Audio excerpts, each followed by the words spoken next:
Baik, bismillahirrahmanirrahim. Assalamualaikum warahmatullahi wabarakatuh. Kita bertemu lagi di PHP Tutorial dalam rangkaian PHP Tutorial Series bersama saya, Rosian Ari. Di pertemuan kemarin, di chapter 1, sudah kita bahas tentang PHP Introduction, ya. Kita sudah membahas tentang apa itu PHP, kemudian kemampuan apa yang ada dalam PHP, kemudian apa yang ada di dalam PHP versi 7 yang rilis terakhir, kemudian juga sampai dengan instalasinya, ya. Baik, kita masuk ke chapter 2. Kita akan membahas tentang bagaimana kita melakukan setting konfigurasi di dalam PHP, ya. Nanti yang akan kita bahas di dalam tutorial ini, yang pertama kita akan membahas tentang setting di web servernya. Ya, kemarin kita menggunakan SAM yang termasuk Apache Distribution, maka nanti kita akan membahas tentang bagaimana kita melakukan konfigurasi di Apache-nya. Nanti kita akan bahas tentang bagaimana mengubah nomor port untuk HTTP-nya, kemudian setting di dokumen root-nya, ya. Kemudian kita juga akan membahas tentang konfigurasi di PHP-nya. Ada beberapa perubahan yang nanti kita akan bahas di sini. Yang pertama adalah kita mengubah bagian sort open tag-nya, kemudian bagaimana kita meng-disable beberapa function yang sekiranya itu berbahaya, ya. Kita bisa lakukan disable, kemudian kita lakukan konfigurasi di max input time-nya, kemudian memory limit, error reporting, kemudian display errors, post max size, upload max file size, dan extension yang ada di konfigurasi di PHP-nya. Ya. Baik, kita dalam pembahasan ini kita langsung praktek saja. Ya, kita akan bahas satu persatu terkait dengan beberapa hal di sini.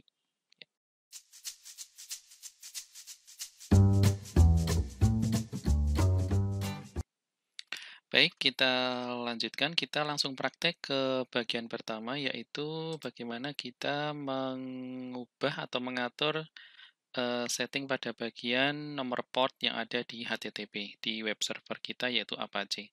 Untuk pengubahan konfigurasi di Apache itu kita bisa buka melalui SAM Control Panel. Ya, di sini ada Apache. Kemudian di sini ada tombol config, ini kita klik saja. Kemudian kita masuk ke file namanya httpd.configuration di sini, ya. Ini kita klik saja, nanti akan muncul text editor, di sini akan munculkan notepad, ya. Untuk pengaturan nomor port itu ada kita cari di sini. Nah, di sini, ya. Di bagian listen, di sini ada angka 80. Ini menunjukkan bahwa untuk HTTP-nya, ya, Apache di sini web server dia menggunakan port default-nya adalah 80. Nah, ini kita bisa ubah sesuai yang kita inginkan. Seandainya misalkan ternyata ada aplikasi yang menggunakan sama-sama port 80, ya. Maka jika ada aplikasi yang juga menggunakan port 80, maka bisa jadi Apache ini tidak bisa berjalan, ya, maka akan crash karena menggunakan nomor port yang sama. Maka solusinya kita bisa mengubah nomor port ini. Misalkan di sini kita ubah menjadi port 8080 misalkan, ya. Oke, seperti ini. Kemudian kita simpan, ya, kita simpan. Nah, setiap kali perubahan yang kita lakukan di dalam file httpd.config ini, kita restart Apache-nya supaya muncul efeknya, efek perubahannya. Jadi di sini kita stop dulu Apache-nya, kemudian kita start lagi. Nah, seperti ini. Oke, maka di sini akan muncul portnya yang tadinya 80 menjadi 8080. Sehingga kalau kita ingin mengakses server webnya melalui web browser, maka kita harus mengetikkan nomor portnya.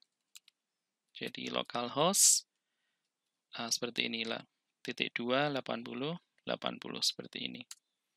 Nah, seperti ini. ya. Kalau kemarin waktu kita menggunakan default portnya 80, maka kita tidak perlu menyertakan nomor portnya, cukup seperti ini, tidak ada masalah. Tapi sekarang karena kita mengubah menjadi port yang selain 80, maka kita harus sertakan nomor portnya seperti ini. Ya, seperti ini. Oke. Kemudian berikutnya, kita juga mencoba melakukan perubahan di dokumen root-nya. Jadi dokumen root di dalam Apache itu dia menunjukkan direktori mana tempat kita meletakkan skrip-skrip PHP kita, ya, skrip web yang nanti akan bisa diakses melalui localhost di sini lewat browser itu ditentukan di dalam direktori yang ada di dokumen root tersebut. Nah, secara default di dalam Apache, di dalam SAM, ya, itu file script PHP yang nanti kita bisa jalankan itu ada di direktori, ada di C, ya, di C sini, kemudian di SAM, kemudian htdocs. Nah, di sini ini direktori default-nya, ya, dokumen root default dari SAM-nya. Nah, apabila kita ingin mengubah direktori tersebut, direktori root tersebut kita ubah di direktori yang berbeda, maka kita bisa lakukan perubahan di dokumen root di sini. Ya, kita cari di sini ya, dokumen root, kita find saja. Maaf, dokumen root. Oke, ada di sini. Oke, ini defaultnya ada di C SAM htdocs. Nah, ini kita bisa ubah. Ya, kita bisa ubah, misalkan kita ubah di D misalkan, tidak ada masalah ya. D, kemudian misalkan kita buat folder namanya myweb. Nah, ini nanti sini juga sama. Sesuaikan D, kemudian myweb. Nah, seperti ini. Ya. Oke. Nah, setelah kita ubah seperti ini, kita bisa simpan. Ya, kita bisa simpan. Kemudian kita restart Apache-nya. Sama seperti tadi. Nah, setelah ada pengubahan ini, maka nanti seterusnya kita letakkan script PHP kita di dalam direktori ini, di myweb ini. Ya, seperti itu.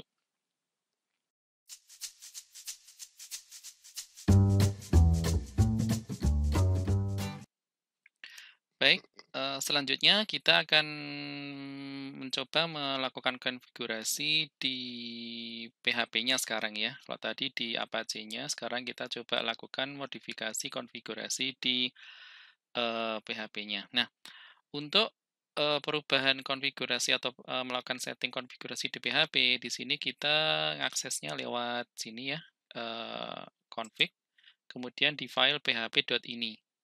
Nah, di sini kita masuk lewat sini, maka sama seperti tadi, maka muncul notepad yang berisi file-file konfigurasi yang ada di PHP. Baik, sekarang kita coba bahas satu persatu. Kita mulai dari sort open tag terlebih dahulu. Nanti kita akan membahas beberapa saja parameter konfigurasi di sini, tidak semuanya karena sangat banyak sekali. Bisa ambil contoh beberapa saja yang sekiranya itu penting, ya. Kita coba dulu yang ini, ya, sort open tag ini kita cari. Nah, sebentar, kita cari lagi. Nah, di sini ya. Sort open tag itu nanti dia menunjukkan atau digunakan untuk menentukan ini bentuk tag pembuka dari PHP. Jika secara default bahwa setiap script PHP itu tag pembukanya adalah berbentuk seperti ini, ya, lebih kecil, tanda lebih kecil, tanda tanya, terus PHP seperti ini dan penutupnya seperti ini. Ya, ini kemarin kita sudah coba di chapter pertama ya. Nah, kita bisa membuat tag itu dia menjadi lebih sederhana. Jadi kita bisa buat seperti ini. Jadi tanpa menyebutkan PHP-nya. Nah, di sini. Jadi default-nya ini, nah kita bisa buat seperti ini supaya lebih simple lagi ketika kita membuat open tag-nya dari PHP. Nah, untuk membuat ini, untuk bisa mensupport open tag seperti ini, nah ini kita harus dari off ini kita ubah menjadi on. Ya, seperti ini. Oke. Gitu ya. Jadi memang default-nya memang off, tapi kalau kita ingin supaya PHP nanti dia bisa menjalankan script yang dengan menggunakan open tag seperti ini, maka kita harus on-kan yang bagian ini, sort open tag-nya ini kita on-kan seperti ini. Ya. Terus sama seperti Apache tadi, setiap kita melakukan perubahan di php.ini ya, file konfigurasi php.ini ini kita juga setelah kita simpan nanti kita restart Apache-nya untuk melihat efek perubahannya. Sama seperti tadi, ya. Baik, kemudian berikutnya disable function, ya, disable function. Kita coba cari disable function.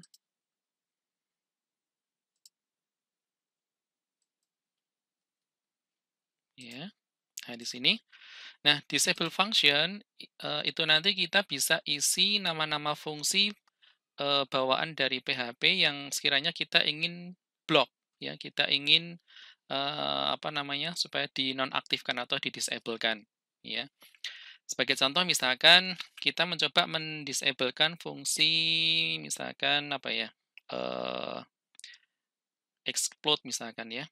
Explode seperti ini. Ini explode adalah fungsi di dalam PHP yang digunakan untuk memecah string menjadi beberapa substring.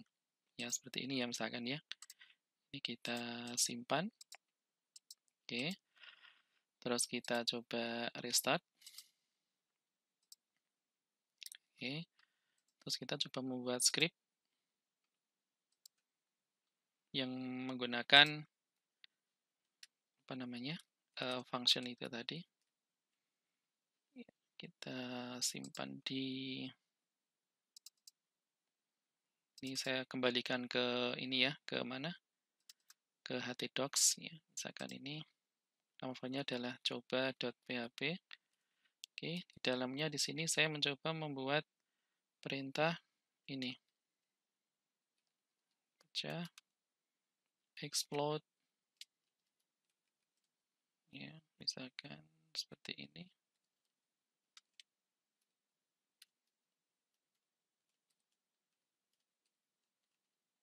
Nah, misalkan seperti ini ya.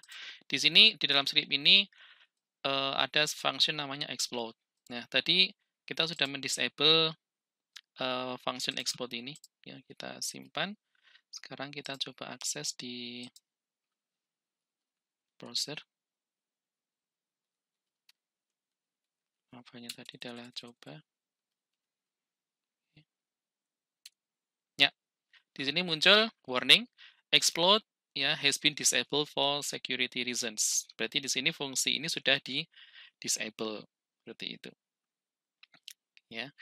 Terus kemudian kalau kita ingin menambahkan function yang lain yang kita ingin disablekan, cukup kita tambahkan, kita pisahkan dengan koma saja. Seperti ini. Misalkan fungsi apalagi, misalkan fungsi fopen ya untuk membuka file ya, misalkan. Terus kemudian misalkan aja ya session start seperti ini, fungsi session start dan sebagainya. Ya, sekiranya fungsi-fungsi tersebut riskan untuk disalahgunakan atau berbahaya, maka kita bisa disable melalui fungsi ini. Melalui apa? Melalui parameter disable function di sini. Ya. Baik, kemudian kita lihat lagi parameter berikutnya yaitu max input time. Ya. Max input time di sini digunakan untuk ya. Kita baca keterangannya.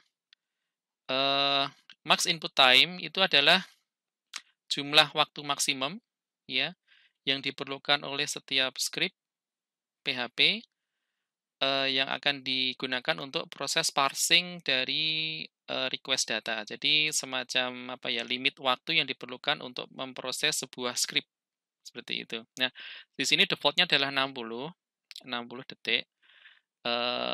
Apa namanya, jika sekiranya 60 detik ini kurang, ya, ini biasanya terjadi kalau misalkan, di dalam script itu ada semacam proses looping yang lama gitu ya, yang membutuhkan pemrosesan waktu lebih dari 1 menit atau 60 detik, maka kita bisa tambah di sini. Misalkan sampai 100 detik misalkan. Jadi di sini satuannya adalah seconds ya, detik. Nah, ini kita bisa tambah gitu.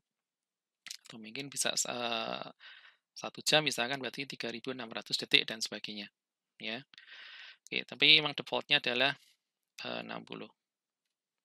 Itu max input time. Kemudian berikutnya adalah memory limit ya. Memory limit ini kita lihat memori digunakan untuk ya. Jadi jumlah memori maksimum ya yang diperlukan oleh sebuah script ketika dia running ya, ketika dijalankan. Di sini defaultnya adalah 0,5 GB atau 500 mega. Nah, ini sekiranya script yang Anda gunakan itu nanti digunakan untuk mengolah data yang mungkin data yang besar gitu ya, yang kompleks, maka kalau misalkan memori limit ini masih kurang, nanti biasanya kalau memori limitnya kurang ketika menjalankan scriptnya itu nanti akan muncul warning memorinya habis. Nah, seperti itu. Nah, itu kita bisa tambah ya. Di sini defaultnya ada 512 mega, ini kita bisa tambah misalkan 1000 misalkan ya. 1024 mega atau 1 giga gitu. Ya tergantung RAM kita ya. Seperti itu. Terus kemudian berikutnya error reporting ya, error reporting. Error reporting itu nanti dia digunakan untuk menampilkan pesan error yang nanti akan muncul ketika running script ya. Di sini ada penjelasannya. Di sini untuk error reporting itu dia akan menentukan error-error apa saja yang nanti akan ditampilkan ketika ada pesan salah ya, kesalahannya. Di sini defaultnya adalah errornya akan ditampilkan adalah semua error kecuali yang pesan deprecated. Deprecated di sini maksudnya adalah terkadang ada fungsi-fungsi yang sudah dihapus ya atau deprecated istilahnya. Itu nanti akan muncul di sini. Pesannya akan muncul. Tapi di sini kalau ada tanda negasi berarti dia nanti deprecatednya nggak muncul. Ya. Kemudian di sini ada asterisk gitu ya. Asterisk itu di sini keterangannya semacam notice ya, notice. Jadi di sini error reporting jika kita isi ini, di sini ada keterangannya. Ya, ini keterangannya. Jadi dia akan menampilkan semua error kecuali error-error yang berbau notice maupun yang warning. Itu nanti akan nggak muncul. Tapi kalau error-error seperti error sintak gitu ya, error sintak error atau mungkin tanda-tanda yang sekiranya itu menyalahi dari sintak itu nanti akan dimunculkan. Untuk yang notice dan warning tidak muncul. Tapi kalau misalkan Anda ingin menampilkan semua, baik yang notice maupun warning, maka Anda cukup mengisikan yang ini, error all saja. Jadi ini Anda hapus saja, ya seperti ini.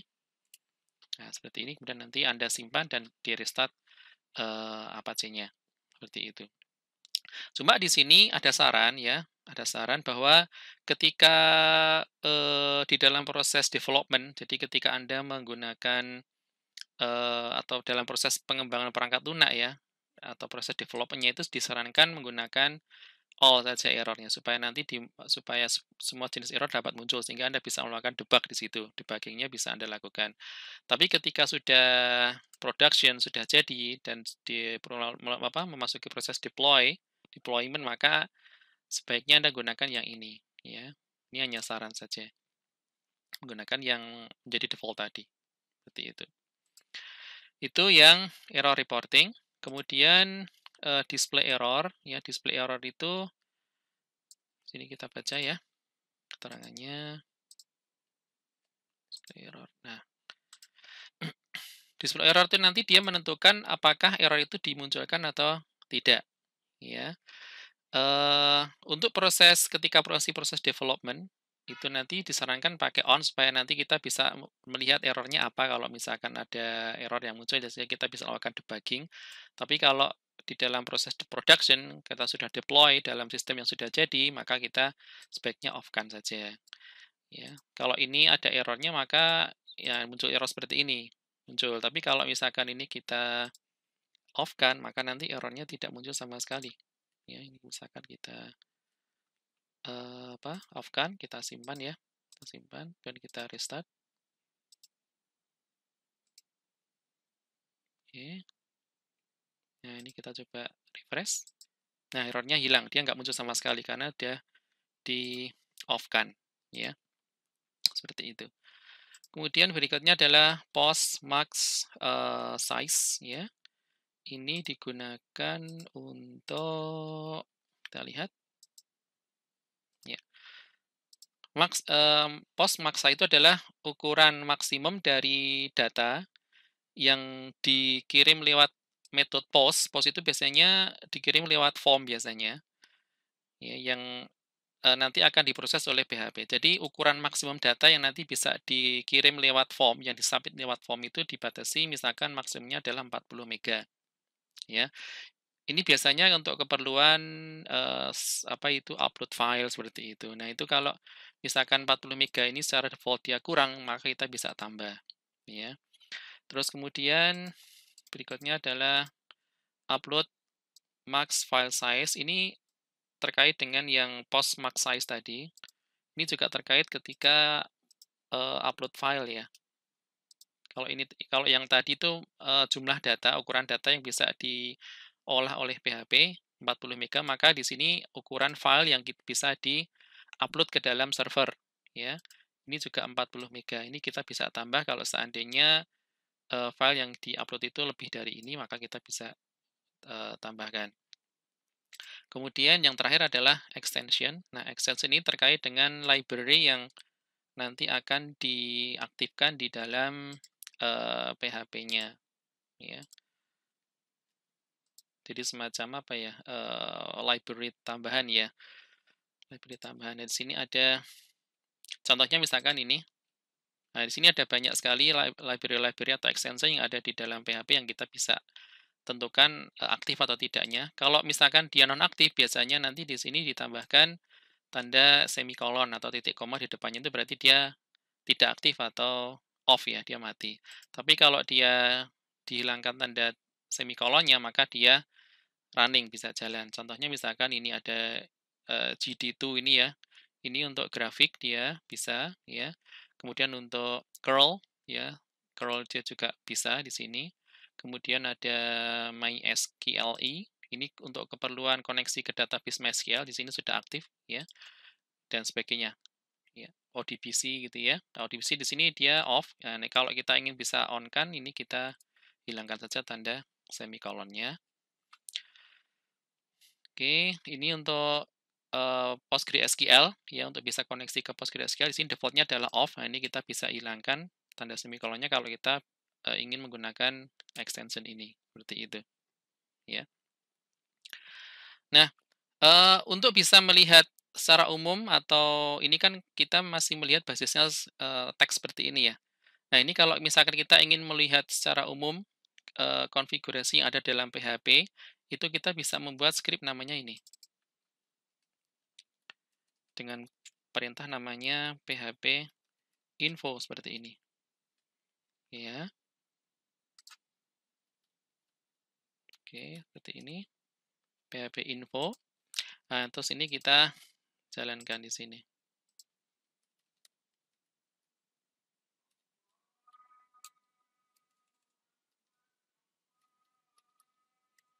Nah, seperti ini.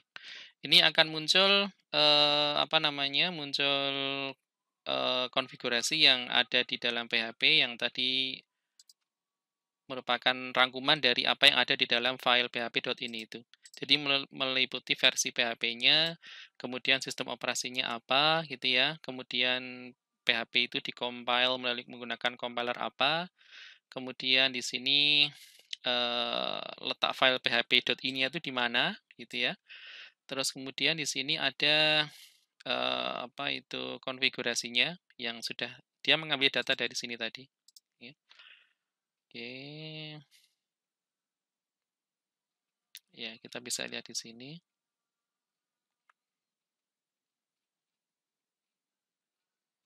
Ya, si URL-nya dia tadi kan dia aktif ya, scroll-nya kan diaktif, maka di sini muncul enabled seperti itu, ya, dan sebagainya. Oke, demikian tutorial dari setting konfigurasi yang ada di Apache dan PHP. Semoga bisa diikuti dengan baik, ya, mudah dipahami. Insya Allah kita akan lanjutkan di chapter 3 dalam tutorial berikutnya. Sekian, Assalamualaikum warahmatullahi wabarakatuh.